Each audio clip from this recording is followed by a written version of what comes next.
1,400 people. Green berets. 2 Jolly Green Giant helicopters. Army Chinooks. 57 rescue squads. 88 square kilometers of searched terrain. And at the end of it all, absolutely nothing.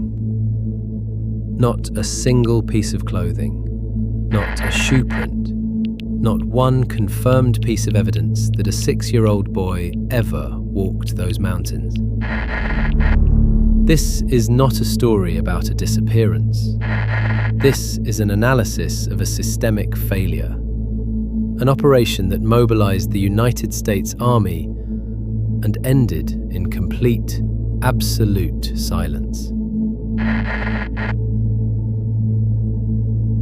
Saturday, June 14th, 1969. The Martin family was not on an unusual outing. Father William, grandfather Clyde, and 2 boys, Dennis and his brother, were experienced hikers who knew the Smoky Mountains well. This was a routine trip. Planned, organized, safe. Spence Field is an open mountain meadow along the ridge between Tennessee and North Carolina. Elevation, nearly 1,400 meters. Clear sightlines in every direction. No place for a person to hide without being seen. That was the idea. At 4:30 in the afternoon, Dennis Martin stepped behind a bush near the Appalachian Trail. It was a child's game. The boys had planned to surprise the adults. Dennis stepped off the path and disappeared within seconds. William Martin noticed his son's absence between 3 and 5 minutes later. 3 to 5 minutes. Within a window of time smaller than a single commercial break, a 6-year-old boy vanished from an open mountain meadow in plain sight of his family and was never seen again. William Martin immediately began searching the surrounding area. Grandfather Clyde made a critical decision: to leave the field and hike down to Cades Cove to report the disappearance to the authorities. That descent took hours. At 8:28 in the evening, nearly 4 hours after Dennis disappeared, park headquarters received the official report. Night had already fallen over the mountains, and with it, something far worse.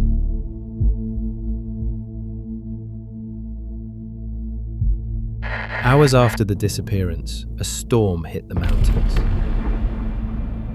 This was not an ordinary summer rain. Between 2.5 and 3 inches of precipitation fell within a matter of hours. Flash flooding turned mountain streams into torrents. Trails became impassable.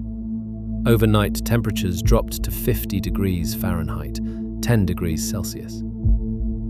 This storm did not merely complicate the search, it systematically destroyed every potential trace. Canine units, tracking dogs, were rendered effectively useless within a single night. The rain had washed away all scent. What would have been the primary investigative tool became irrelevant.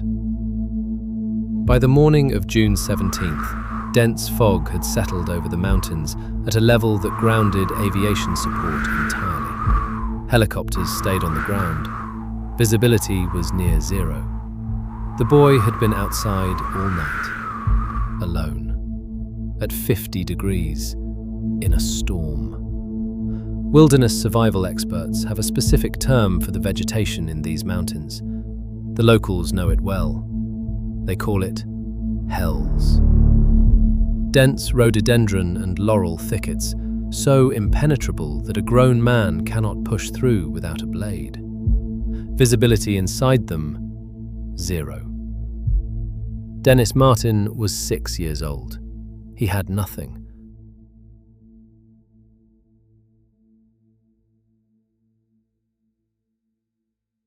On June 15th at 5 in the morning, the official search began. What followed over the next 14 days represents one of the largest searches for a missing child in the history of the United States. Let us analyze the data. 57 rescue squads from across the region, forestry students, Boy Scouts, hiking clubs. The National Park Service mobilized every available resource. But that was only the beginning. On June 16th, the operation escalated to a scale never before seen for a single missing person in a national park. Green Berets, United States Army Special Forces, soldiers trained to operate behind enemy lines, survive in extreme conditions, and locate targets in the most unforgiving terrain on the planet, were deployed to find a single 6-year-old boy in Tennessee. Now let us add aviation. 1,016 military sorties, Jolly Green Giants, helicopters that had pulled downed pilots from the Vietnamese jungle, were now crossing the valleys of the Great Smoky Mountains, searching for a boy in a red shirt. On June 21st, the operation reached its peak. 1,400 people, simultaneously, in the field. To place that number in context, that exceeds a full military battalion. That is the population of a small town. All of it concentrated on one stretch of mountain in search of one child. On June 29th at 1800 hours, the massive search was officially suspended at Spence Field. On September 13th, after nearly 3 months, the operation was formally and permanently closed.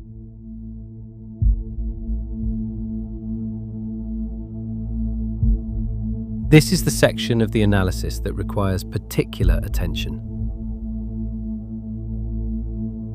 1,400 people, 56.75 square miles, 48,000 man-hours.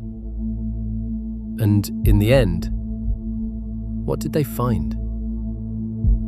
Not a piece of clothing, not a shoe, not a belt buckle, not a fragment of equipment, not a bone. Absolutely nothing to confirm that a 6-year-old boy ever walked those mountains on that day. But there is one anomaly in this case file that has never been fully resolved. During the search, investigators located a set of child-sized footprints near a stream leading toward West Prong. One print was barefoot. The other matched an Oxford-style shoe, size 6. The Park Service officially dismissed these prints as belonging to one of the Boy Scout volunteers participating in the search. Officially dismissed. The case file does not document which specific Boy Scout was walking barefoot beside a mountain stream. It does not document why a scout would be barefoot. It does not document whether any verification was ever conducted. The prints were logged, photographed, and filed away. There is a second element in this case file that appears in certain source documents, one that the Park Service never fully confirmed or denied. A civilian witness, a man who was in the mountains that day, reportedly described seeing something disturbing near a road in the vicinity of the park.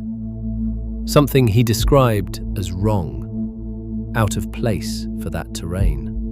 That report never appeared in the official operational logs released through FOIA requests. Not confirmed, but not refuted. In the language of systems analysis, that is called an incomplete dataset, an archive error, or a deliberate reduction of information.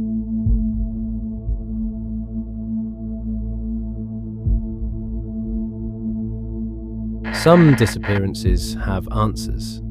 A body is found. A cause is established. The file is closed. Dennis Martin is not one of them. What remains? What cannot be explained is not simply the disappearance of a child. It is the collapse of logic itself. 1,400 people cannot locate a 6-year-old who vanished within sight of his own father on an open mountain meadow within 3 minutes. No trace, no evidence, no confirmation. When someone disappears without a single physical trace, systems analysis identifies 3 logical scenarios. Scenario A: terrain, exposure, a fall, remains the most probable official interpretation. These mountains are unforgiving. A 6-year-old child, alone in a storm at night on a 60 to 70 degree slope, has minimal survival probability. But Scenario A carries a fundamental problem. 1,400 people cannot find the body. Not a bone, not a tooth, not a thread of fabric, not a single element to confirm that the child fell, remained, and, in any capacity, ended his journey in those mountains. Scenario B, predatory contact, was never formally confirmed or ruled out. The archival logs released by the NPS contain no documentation of any systematic investigation in that direction. And Scenario C remains open. What the protocol demands from every analysis is a conclusion grounded in data. The data in this case does not produce a conclusion. It produces a question. When a system that possesses every available resource, the military, aviation, thousands of trained personnel, cannot recover a single trace, is it possible there is nothing left to find? Or is it possible there is something this system was never equipped to classify?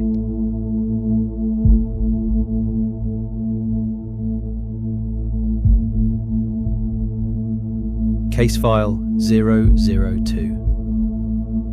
Dennis Lloyd Martin, age 6.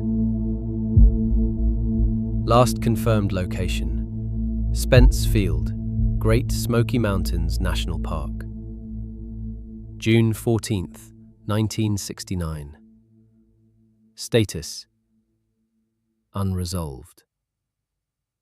If this case file raised questions you cannot answer, that is by design. Some archives were never meant to be closed. If you have information regarding the disappearance of Dennis Lloyd Martin, contact the National Park Service or the FBI. Protocol Red. End of analysis. If this file reached you, subscribe. The next case is already open.